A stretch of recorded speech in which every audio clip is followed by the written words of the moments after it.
18ই August শুক্রবার। শ্রীজীবনকৃষ্ণের দেহটি জগতের যোগৈশ্বর্যের একটি মাপকাঠি।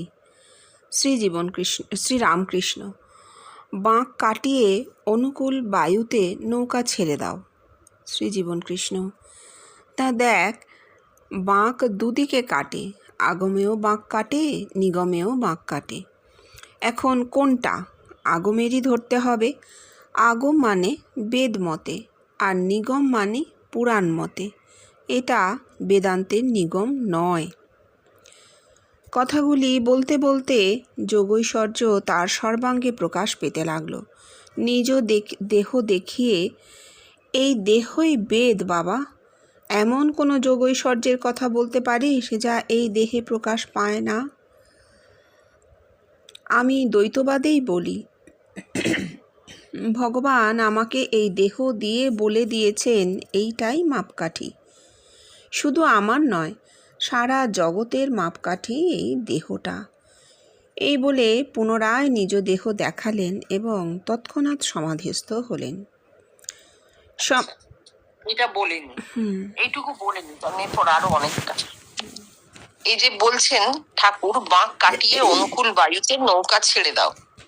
ঠাকুরের বেষ্টির সাধন, মানে তাঁর দেহেতেই যা হবার হয়েছে, এটা একেবারে আমরা পরিষ্কার জানি।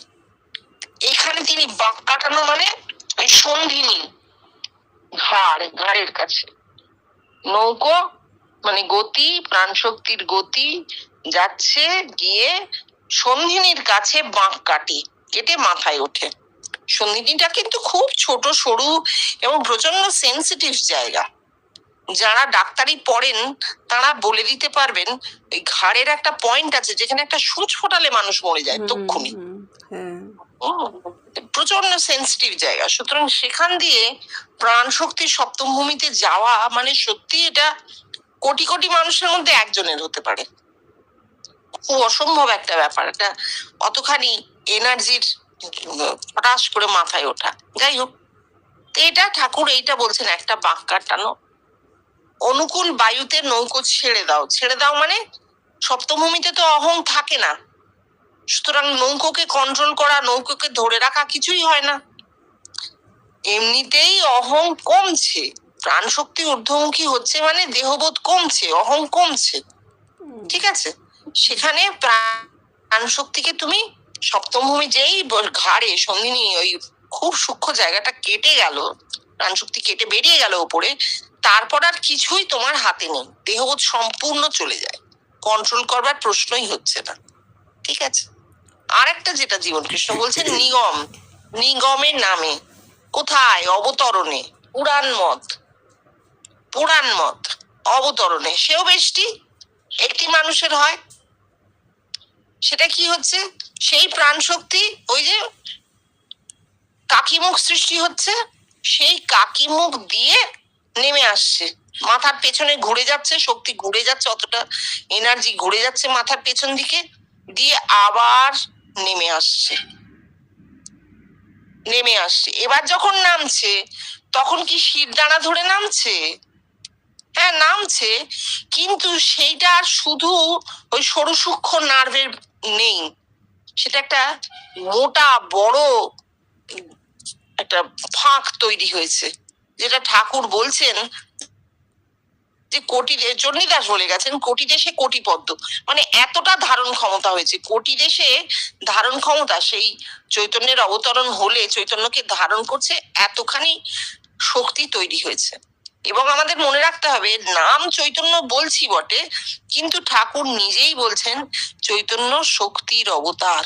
এই চৈতন্য নিমাই নয়, এই চৈতন্য হচ্ছে মানুষের প্রাণ শক্তি সপ্তম ভূমিতে গিয়ে তার চৈতন্যে পরিণত হলো, দেহ এতটুকু নেই।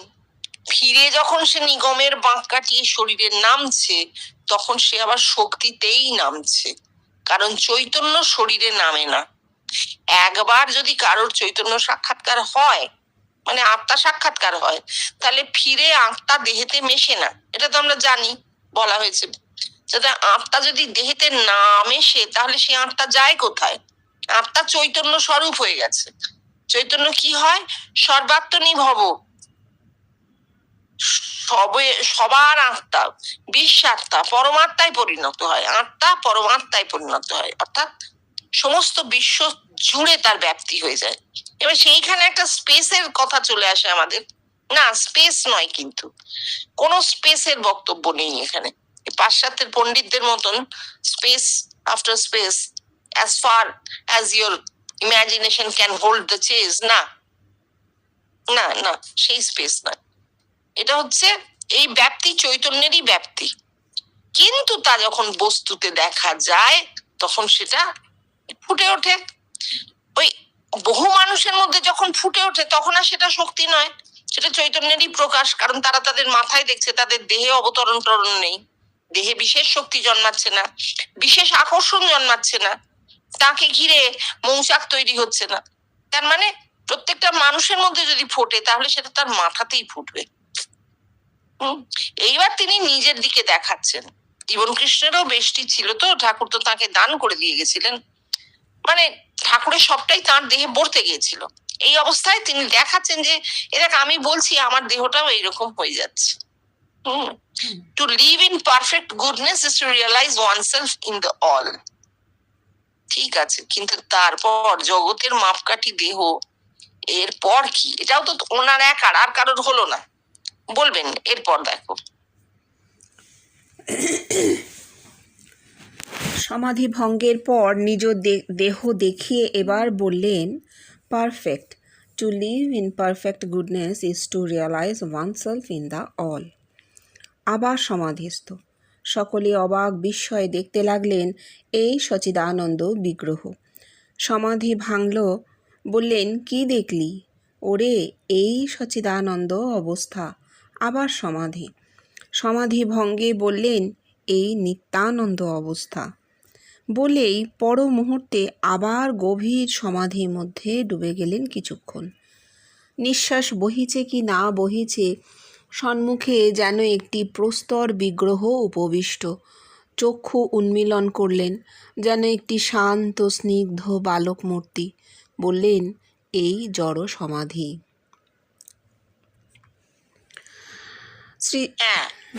তাহলে এইটারও কিন্তু আমরা কোনো নিজের মধ্যে প্রমাণ পাচ্ছি না। কেন নিচ্ছি? কারণ আমি এই লোকটাকে ভেতরে দেখেছি, এই লোকটাকে আমি স্বপ্নে বহুবার দেখেছি, না চিনে না জেনে দেখেছি, এবং তিনি আমাকে অত্যন্ত স্নেহ করেছেন, যেন আমার অতি আপনার মানুষ। তাতে কি হয়েছে, আমার একটা তার প্রতি ভালোবাসা জন্মেছে। অথচ এই মানুষটাকে আমি বাইরের জগতে কোনোদিনও কোথাও দেখিনি। তাহলে সেই জন্যে আমি জানি এই মানুষটা যেটা বলছেন সেটা একদম ঠিক বলছেন, কারণ তিনি সত্য ছাড়া মিথ্যার আশ্রয় কোনোদিনও নেননি, নেবেন না। সত্যে স্থিত। যেমন ঠাকুরের কথাগুলো আমরা অ্যাকসেপ্ট করি, একদম গ্রহণ করি। কেন? এক তো ঠাকুরকে ভেতরে দেখেছি, স্বপ্নে দেখেছি, সেটা অন্য কথা, সবাই নাই দেখতে পারে। কিন্তু ঠাকুরের কথা এই জন্য গ্রহণ করবো, আমরা জানি তিনি অত্যন্ত সত্যবাদী একজন মানুষ, যিনি সত্যে স্থিত। যে কোনো মহাপুরুষকে আমরা গ্রহণ করি, তার প্রাথমিক শর্তই হচ্ছে যে এরা কখনো মিথ্যার আশ্রয় নেননি, এরা কখনো মানুষকে প্রবঞ্চনা করেননি। প্রবঞ্চনাটা হয়েছে পরে, তাদের নাম করে প্রতিষ্ঠান হয়েছে, তখন প্রবঞ্চনা। কিন্তু এই মানুষগুলো সত্যে দাঁড়িয়ে, যখন কবির বলছেন যে ওহি রাম দশরথ কা বেটা, ওহি রাম ঘট ঘট মে লেটা, ওহি রাম জগৎ পসেরা, ওহি রাম সবসে ন্যারা, তখন আমরা কবিরের কথাটা গ্রহণ করছি। কেন গ্রহণ করছি? কারণ আমরা বুঝতে পেরেছি কবিরের একটা অসম্ভব পরিষ্কার অদ্বৈতবাদী ছিলেন, মানে কি বলবো, বেদান্তিস্টের চূড়ান্ত। তো সেই মানুষটা যখন এই কথাটা বলছেন তখন আমরা নেব। কেন নেব? কারণ আমরা জানি কবিরের জীবন দিয়ে কবির দেখিয়ে গেছেন যে তিনি সত্যে স্থিত। যিনি সত্যে স্থিত তার কথা মানুষ গ্রহণ করে নিজেদের অজ্ঞাত সারে।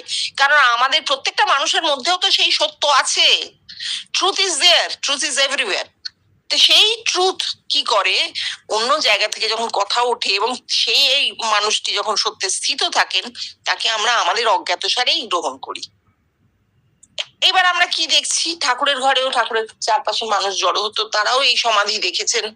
ঠিক একইভাবে এরও এই অবস্থাটা হচ্ছে, এবং উনি বলছেন এটা সচ্চিদানন্দ, এটা নিত্যানন্দ, এইবার জড় সমাধি।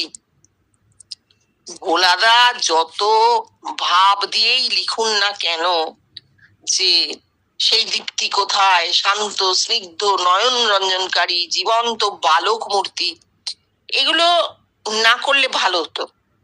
এই ভাবের সম্প্রসারণ না করলে ভালো হতো।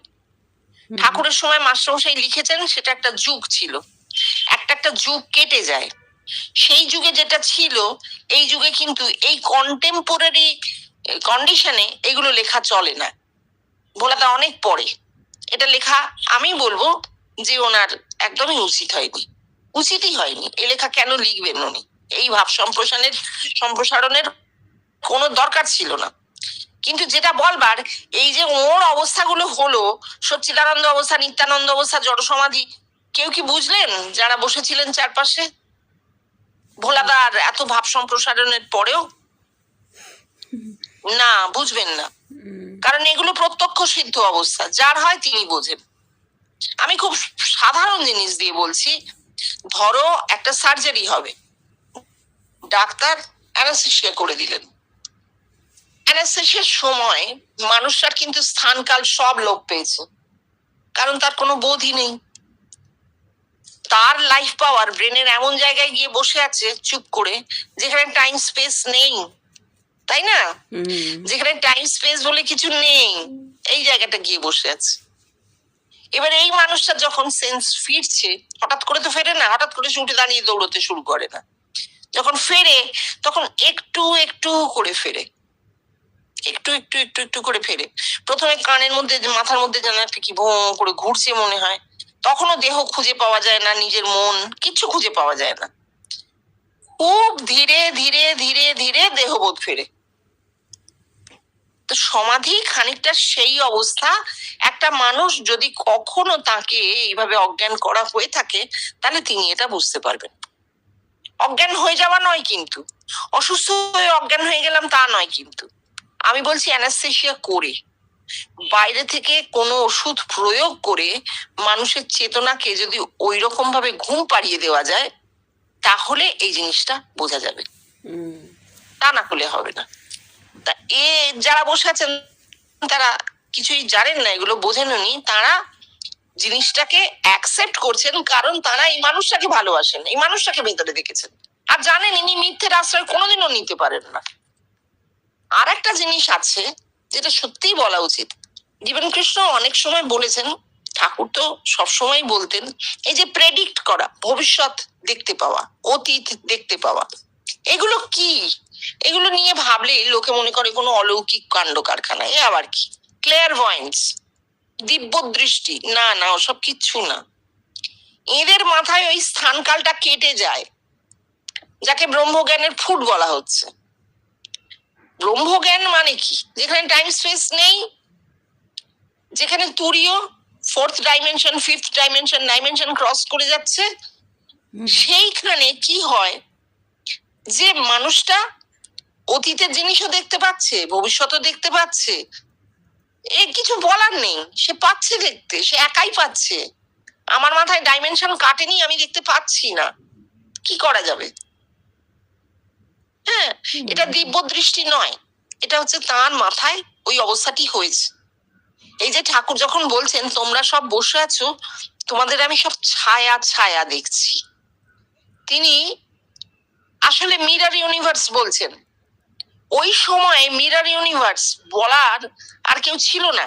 বিজ্ঞান তখনও মিরর ইউনিভার্স কি বস্তু জানে না। 1882-83 সালে বিজ্ঞান জানে না মিরর ইউনিভার্স কি, প্যারালাল ইউনিভার্স কি, জানে না। ঠাকুর তখন বলছেন যে তোমাদের সব ছায়া ছায়া দেখছি। একটা ছায়া নয় কিন্তু, অনেকগুলো ছায়া, একটা মানুষের অনেকগুলো ছায়া। অর্থাৎ তুমি অনন্তে আছো, তুমি এখানে বসে আছো এই ঘরে, আবার তোমার অনন্তে অস্তিত্ব আছে। এবং যেহেতু সেই সব অস্তিত্বের ইন্দ্রিয় নেই, হাত মাথা কান পা কিছুই নেই, তাই সেই অস্তিত্বগুলো আমরা এই দেহ দিয়ে অনুভব করতে পারি না। কিন্তু এদের কি হয়েছিল, এদের মাথায় ওই যে মেমব্রেনটা সরে গিয়েছিল, তার ফলে মাথাটা অনন্ত হয়ে গিয়েছিল, তাই তারা সেই সত্তাগুলোকে অনুভব করতে পারতেন। এইটা হচ্ছে তফাৎ। শুধু সমাধি, জড় সমাধি এমন ভাবে লিখেছেন উনি, যেন মনে হচ্ছে এগুলো সবাই বুঝতে পারছেন। না, এগুলো আমরা কেউ বুঝছি না, আমি বুঝলাম না। আমি এইটুকু বুঝলাম যে জীবন কৃষ্ণের দেহে একটি বিশেষ অবস্থা হতো, তার মাথায় একটি বিশেষ অবস্থা হতো, আর সমাধি একদম অ্যানাস্থেসিয়া করার পরে যে অবস্থাটা, সেইটা দিয়ে আমি বুঝতে পারছি যে জীবন কৃষ্ণের দেহে একটা বিশেষ অবস্থা হতো, যেটা বসে বসেই হয়ে যেত, তাকে শুয়ে পড়তে হতো না, তার দেহ ছেড়ে দিত না, কারণ ওষুধ নয় তো, ওষুধের প্রয়োগ নয় তো, তাই জন্যে বসে বসেই হতো। এবং যখন সেন্স ফিরতো তখন এইভাবে ফিরতো। কিন্তু এই প্রত্যেকটা সমাধির যে আলাদা আলাদা উনি নাম বলছেন, এগুলোর ভাগ আমি বুঝতে পারছি না।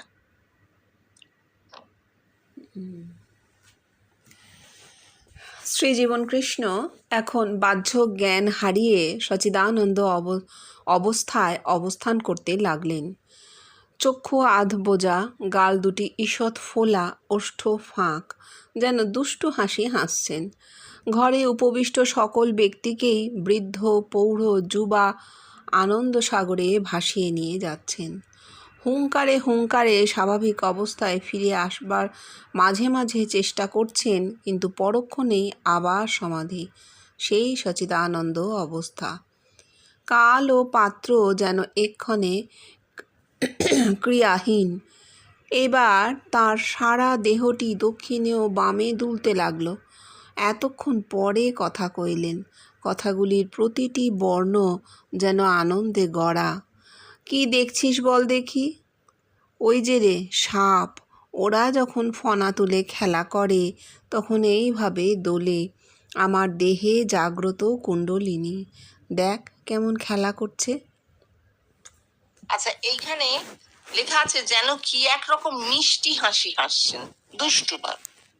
এটা উনি পরে বলেছেন যে ওই যে প্রথমে তো বায়ু ওঠে, তারপর রক্ত ওঠে মাথায়, এবার এই রক্ত আবার যখন নামে তখন মুখটা লাল হয়ে যায়, আর কি হয়, বায়ুর চাপে গালগুলো একটু ফুলে যায়, ঠোঁটটা একটু ফাঁক হয়ে যায়।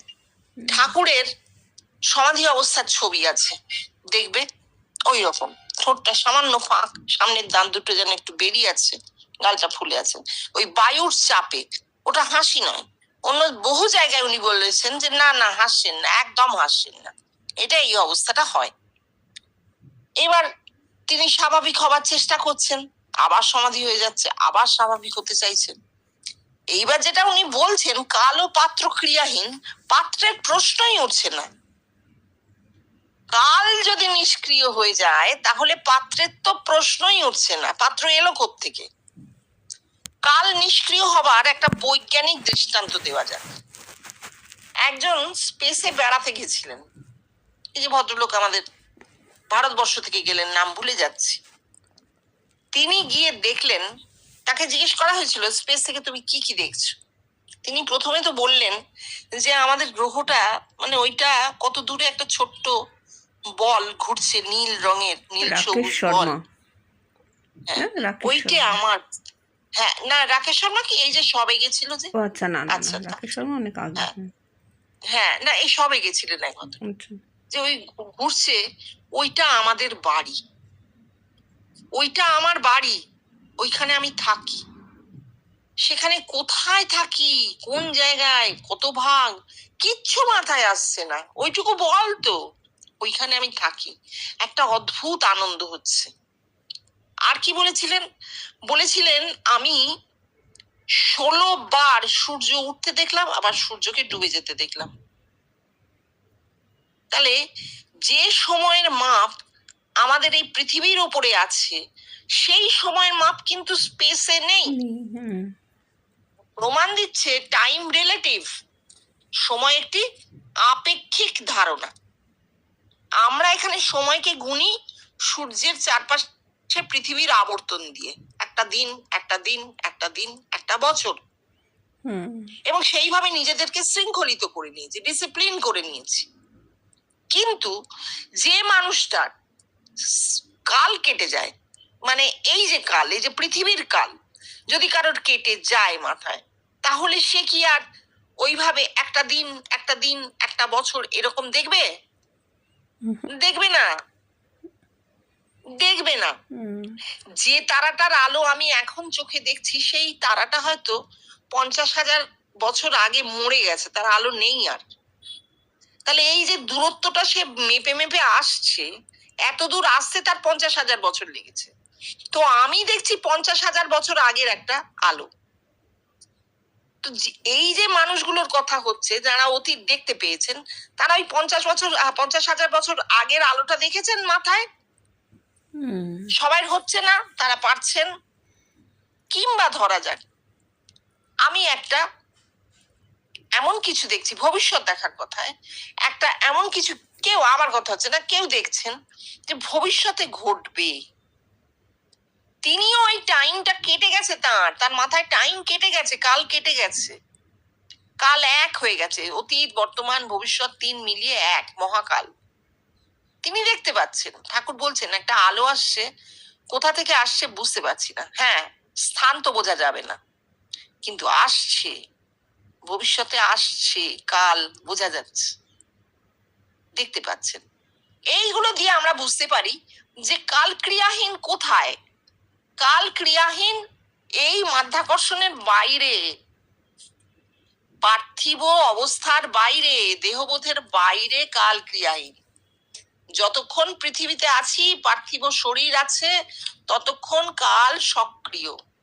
কিন্তু যেই আমার দেহবোধ চলে যাবে, মৃত্যুর কথা হচ্ছে না, তখনই কিন্তু কাল নিষ্ক্রিয়, কালের আর ওই ক্রিয়া থাকছে না পৃথিবীর কালে। ঠিক আছে? আর এই যে এই সাপের কথা হলো, এটাও বাদ দিলে ভালো হতো। সাপ একটা প্রতীক, আমরা সমানে প্রতীক থেকে বেরোতে চেষ্টা করছি, সেই জন্য প্রতীক আর ভালো লাগছে না শুনতে। সাপের প্রতীকে কুণ্ডলিনী না, প্রাণ শক্তি, প্রাণ বায়ু। যে বায়ু আমাদের নিঃশ্বাস প্রশ্বাস, বেদে 1000 রকম বায়ুর কথা আছে। এই মানে যে একটা বায়ু আমাদের পেটে থাকে, যা নাকি পচনে সাহায্য করে। যাই হোক, বায়ু তো পঞ্চভূতের একটা ভূত, নিয়ে নিলাম সেটা। এখানে বায়ু কি করছে? বায়ু শরীরটাকে এরকম করে দোলাচ্ছে, যেন খেলা করছে। সবার হবে না, কারণ সবার শরীরে শক্তি তা নয়। শরীর এখানে খুব প্রয়োজনীয় বস্তু, বেষ্টির সাধনে শরীর প্রচন্ড প্রয়োজনীয় বস্তু। নায়ম আত্মা বলহীনেন লভ্য, বলহীনের আত্মা লাভ হয় না, এই কথার মাধ্যমে বোঝানোই আছে যে শরীর শক্তিশালী হতে হবে। তখন বাড়ির সামনের গলিপথে লোকে লোকারণ্য, সকলে নিস্তব্ধ হয়ে এই মনোমুগ্ধকারী দৃশ্য দর্শন করছে, নিজ নিজ কাজের কথা ভুলে গেছে। এই কিছুক্ষণ পূর্বে শ্রীজীবনকৃষ্ণ নিজের দেহ দেখিয়ে যে বলছিলেন, এই দেহই মাপকাঠি, শুধু আমার নয় জগতের মানুষেরও, তারই প্রমাণস্বরূপ কি পথচারীরাও মহাকুণ্ডলিনীর দোলায় আকৃষ্ট, তাই দাঁড়িয়ে পড়েছে। আর অজ্ঞাতসারে এই দৃশ্য মানসপটে এঁকে নিয়ে পরে কি এই প্রসঙ্গ নিজ নিজ পরিবার পরিজনের নিকট প্রকাশ করবে? সকলেই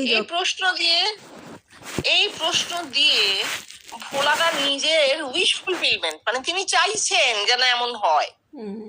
এই গল্প না, চাওয়া, স্বপ্ন, মনে মনে সুখ স্বপ্ন গড়ে তোলার জায়গা আত্মিকের নেই। এটা কেটে বাদ দিলেও কিছু হবে না। আর এইটা উনি একেবারে এই শ্রীমকে অনুসরণ করেছেন, পরিবার পরিজনের নিকট প্রকাশ করবে করে একটা কোয়েশ্চেন মার্ক। কিসের কোয়েশ্চেন মার্ক? তাহলে উনি নিঃসংশয় নন, তাহলে উনি জগৎব্যাপীতে নিঃসংশয় নন, তাই জন্য এই প্রশ্নটা করেছেন। সকলেই যখন আনন্দে মগ্ন, তখন একটি সুমধুর স্বর তাদের সচেতন করে তুলল। পর বাবা, পাঠক ভুলে গেছেন কতদূর পর্যন্ত তিনি পাঠ করেছিলেন। শ্রীরামকৃষ্ণ যিনি সৎ, তার একটি নাম ব্রহ্ম, আর একটি নাম কাল, মহাকাল। কালী যিনি কালের সহিত রমণ করেন, আদ্যা শক্তি। কাল ও কালী, ব্রহ্ম ও শক্তি অভেদ। শ্রীজীবন কৃষ্ণ এই যে ঠাকুর এই কথাগুলি বলে গেলেন, কে কি বুঝবে তাতে? আর এ যাবৎ কেই বা কি বুঝেছে বল দেখি? কালী যিনি কালের সহিত রমণ করেন। কালী এই দেহ রে, এই দেহ। আর কাল ব্রহ্ম।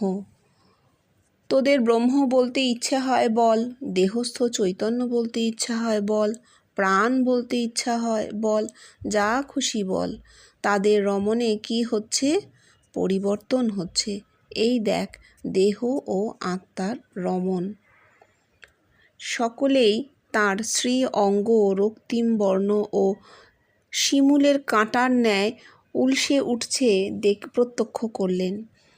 এই রমণের দ্বারা কি পরিবর্তন হলো রে? আমি দেহ নই, আমি আত্মায় পরিবর্তিত হলাম। তারপর আমি ব্রহ্ম, আমি দেহ সমেত ব্রহ্মে পরিবর্তিত হলাম। আবার আত্মিকে আমি জগৎব্যাপী হলাম। এবার আমার বেষ্টির সাধনে দেহ সমেত আত্মায় এবং ব্রহ্মে পরিবর্তিত হয়েছি। তার প্রমাণ সমগ্র মনুষ্য জাতির দেহস্থ চৈতন্য আমার এই রূপ ধারণ করে বিশ্ববাসীকে জানিয়ে দিল, আমি আত্মা, আমি ব্রহ্ম, মানুষ ব্রহ্ম। এই হলো বেদের ঈশাবাস্যমিদং সর্বং। ঠাকুরের ওই একটা ছোট্ট কথার ব্রহ্ম ও শক্তি অভেদ বাস্তবে তার যৌগিক রূপ কোথায় গিয়ে দাঁড়ালো বল দেখি? না, আচ্ছা, যিনি সৎ তার একটি নাম ব্রহ্ম আর একটি নাম কাল বা মহাকাল। ঠাকুরের কথাটা আগে ধরি। সৎ মানে নিত্য, সৎ মানে নিত্য। কোন বস্তু সৎ নয়, বস্তু কিন্তু সৎ হতে পারে না, কারণ বস্তুর উৎপত্তি আছে, বস্তুর বিলয় আছে। সেকেন্ড ল অফ থার্মোডাইনামিক্স, যা কিছু সৃষ্টি হয়েছে তা একদিন ধ্বংস হবে। এন্ট্রপি, অর্গানাইজেশন, ঠিক আছে? তাহলে সৎ কোনো বস্তু নয়, সৎ শক্তিও নয়। কেন নয়? শক্তির শেষ আছে। যে তারাটা পুড়ে পুড়ে শেষ হয়ে গেছে, সে শেষ হয়ে গেছে, তার বস্তু থেকে নির্গত শক্তি শেষ হয়ে গেছে। এখন সায়েন্টিস্টরা মেপে মেপে বলেও দিচ্ছেন সূর্য আর কতদিন জ্বলবে। হ্যাঁ, ঠিক বলছেন, কোনো ভুল নেই, কারণ তার জ্বালানি শেষ হয়ে গেলে সে নিভে যাবে। তাহলে সূর্যও শাশ্বত নয়, কোনো বস্তুই শাশ্বত নয়। অথচ বস্তুর যা দিয়ে নির্মাণ, যা থেকে বস্তুর উদ্ভব, তা শাশ্বত। কিরকম?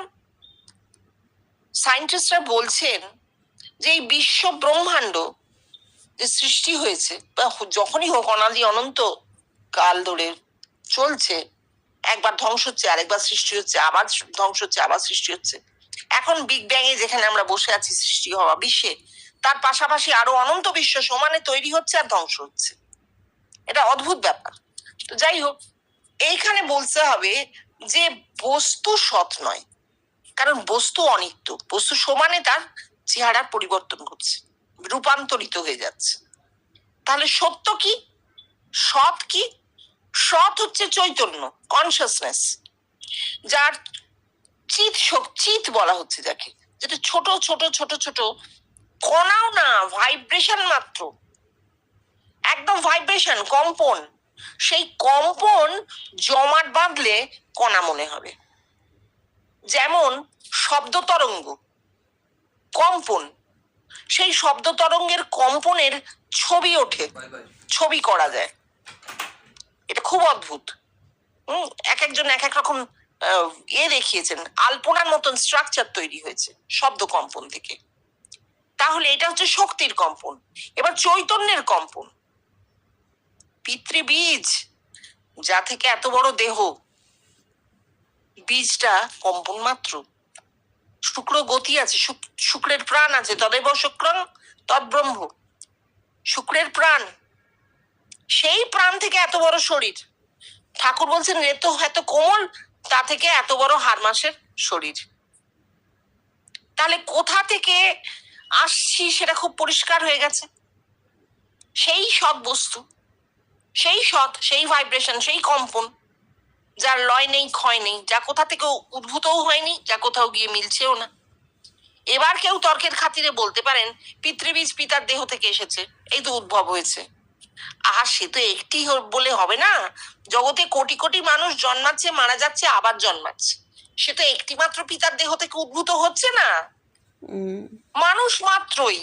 তাহলে এটা সর্বজনীন হয়ে যাচ্ছে, মানুষের মধ্যে এই চৈতন্যের উপস্থিতি সর্বজনীন হয়ে যাচ্ছে।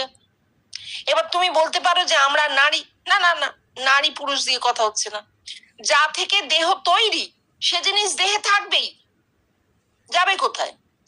তাহলে আমরা পিতার জিন পাই কোত্থেকে, পিতার ডিএনএ গুলো পাই কোত্থেকে? ওই পিতৃবীজ থেকেই আসছে, বস্তুতে যেই সেটা রূপান্তরিত হচ্ছে তখন এইরকম হচ্ছে। তাহলে ঠাকুর যখন বলছেন যিনি সৎ তাঁর একটি নাম ব্রহ্ম, তার মানে তিনি সেই চৈতন্যকে বোঝাচ্ছেন বা পিতৃবীজকে বোঝাচ্ছেন। আরেকটি নাম কাল, মহাকাল। আসলে টাইমকে বোঝা খুব দুরূহ, অথচ এরা বুঝেছিলেন। কি অদ্ভুত! টাইমকে বোঝাটা ভীষণ দুরূহ ব্যাপার, কারণ আমরা সব সময় সময়কে আমাদের মাথা যত দূর যায় তত দূর দিয়ে বিচার করি, কিন্তু না, সময় তো আপেক্ষিক বটেই। আর সময়ের ধারণা ধীরে ধীরে ধীরে ধীরে বদলাতে বদলাতে এমন হয়েছে, এখন তো বলছে দুটো ব্ল্যাক হোলের মাঝখানে একটা ওয়ার্ম হোল থাকে।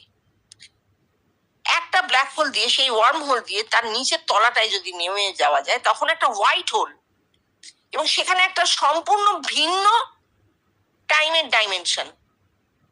তাহলে কি বোঝা যাচ্ছে? স্পেস দিয়ে যদি ভাবো তাহলে স্পেসের প্রত্যেকটা জায়গায়, প্রত্যেকটা লেয়ারে যেখানে যেখানে সে বেন্ড হচ্ছে, যেখানে যেখানে সে বেন্ড হচ্ছে, স্পেসকে আগে চাদর বলা হতো, এখন বলা হয় না, এখন বলছে বেন্ড হয়ে যাচ্ছে, কার্ভেচার। এই কার্ভেচার যেখানেই বেন্ড হচ্ছে সেখানেই টাইমের একটা নতুন ডাইমেনশন আসছে, তাই তো? তাহলে ঠাকুর যখন কাল, মহাকাল বলছেন তখন ঠাকুর বোঝাতে চাইছেন এই ডাইমেনশন লেস টাইমকে, যেখানে সময় স্তব্ধ, যেখানে সময় স্তব্ধ, অথচ সেই সময়ের মধ্যে দাঁড়িয়ে সবটা অনুভব করা যাচ্ছে। আবার বলছি, স্পেস কেউ বাদ দেবে, সব বললেই লোকে অনন্তের দিকে চোখ মেলে এখন হাত দেয় নাজার, আকাশকে বোঝাবে, যত দূর দৃষ্টি যায়। না না, তা নয়, উপলব্ধির জগৎ। এইবার ঠাকুর বলছেন যে কালী যিনি কালের সঙ্গে রমণ করেন, আদ্যা শক্তি, কাল ও কালী, ব্রহ্ম ও শক্তি অভেদ। এই বলছেন ব্রহ্ম শক্তি অভেদ কেন? কালী এই দেহ, তুমি কালী, আমি কালী, প্রত্যেকটা মানুষের দেহ কালী। কেন? কাল থেকে সৃষ্টি হয়েছে কালী। কালে বলে না, কালে কত এলো কত গেল, তো কাল সৃষ্টি করেছে দেহটা, তাই দেহ কালী। আর রমণ করছেন দেহস্থ চৈতন্য, জীবন কৃষ্ণ বলছেন। আমরা কি বলতে পারি? যে ব্রহ্ম থেকে দেহ উৎপত্তি হয়েছে, ব্রহ্ম থেকে কালী, পিতৃবীজ ব্রহ্ম, তা থেকে কালী দেহ। এইবার এই দেহে ব্রহ্মের উপস্থিতি আছে, আছেই তো, মানুষ মাত্রই ব্রহ্ম। ধীরে ধীরে ধীরে ধীরে কালী চৈতন্যে পরিবর্তিত হয়ে যাবেন, তো একটা দেহ সমেত একটা মানুষ ব্রহ্মে পরিবর্তিত হবে। কখন?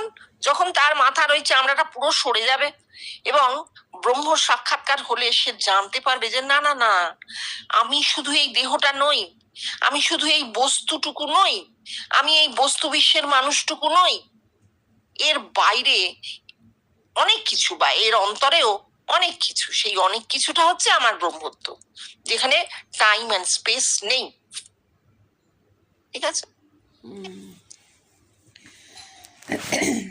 শ্রীরামকৃষ্ণ অনেক জন্ম এই মায়ার সংসারে থেকে থেকে মায়াকে সত্য বলে বোধ হয়, শ্রীজীবন কৃষ্ণ, কি কারেক্ট রিডিং হবে বলতে পারিস? অনেক জন্মের নয় বাবা, লাইন অফ হেরিডিটি। এই লাইন অফ হেরিডিটি কি করে এক্সটিংক্ট হয় বলতে পারিস? ধীরেন, আপনাকে অন্তরে দেখতে হবে না?